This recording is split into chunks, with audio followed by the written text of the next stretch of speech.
Politique 2012 avec Christophe Jacubizine. Christophe, bonjour. Tiens, on va parler du Parti Socialiste ce matin. Ça changera un petit peu. Docteur Jacu, comment va le PS? Et pas très bien. Figurez-vous que ce n'est pas une très bonne semaine pour le Parti Socialiste. C'est une semaine où Nicolas Sarkozy leur a fait peur. D'abord le remaniement, s'il a laissé les Français relativement indifférents, il a fait prendre conscience au Parti Socialiste que la droite se préparait pour la bataille de 2012. Les socialistes ont eu d'ailleurs beau jeu de dénoncer une équipe de campagne dans la composition du gouvernement. Une équipe de campagne, eh bien oui, le fait est là, il y a bien une équipe, alors que les socialistes ne sont pas vraiment prêts. Deuxième crainte des socialistes, la capacité quand même, on en a parlé ensemble mercredi, de Nicolas Sarkozy à se présidentialiser,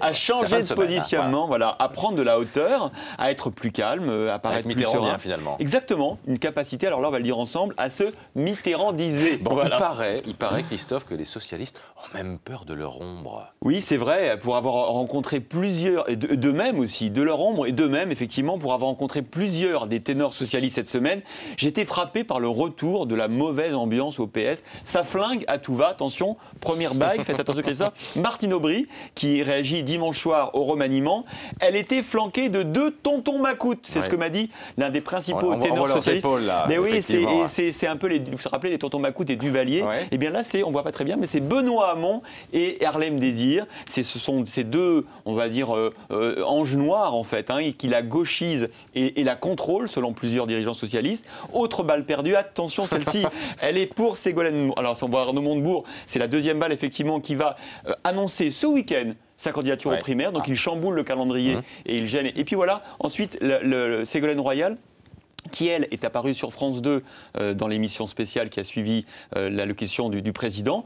Et là, 7 minutes de boulevard, 7 minutes incompréhensibles selon plusieurs dirigeants socialistes. En plus, bon là, ce ne sont pas ces images-là, mais elle l'a réalisé depuis un faux duplex. Elle a fait un faux duplex à 10 mètres du plateau. Elle était là, mais elle n'était pas là, quoi. Elle était dans le studio de Télématin et en fait, elle a fait croire qu'elle n'était pas là parce qu'elle ne voulait pas mélanger les torchons et les serviettes.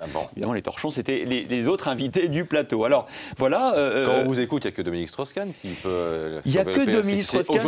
Aujourd'hui. C'est vrai, sauf que, Christophe, quand Dominique Strauss-Kahn va-t-il sortir du bois? Je vous le demande. Eh bien, quand ce sera trop tard, répondent ses amis, quand Martine Aubry aura achevé d'affaiblir le Parti Socialiste, commente un proche, là aussi, de DSK, dans 8 mois, au moment de se présenter, DSK jugera peut-être que la partie n'est plus jouable parce que le Parti Socialiste sera dans un mauvais état. Bref, vous voyez, c'est pas encore l'euphorie au Parti Socialiste. Le piège sarkozien se serait-il refermé sur DSK? En tout cas, ça leur fait peur. Merci beaucoup Christophe. Et à lundi, le showbiz.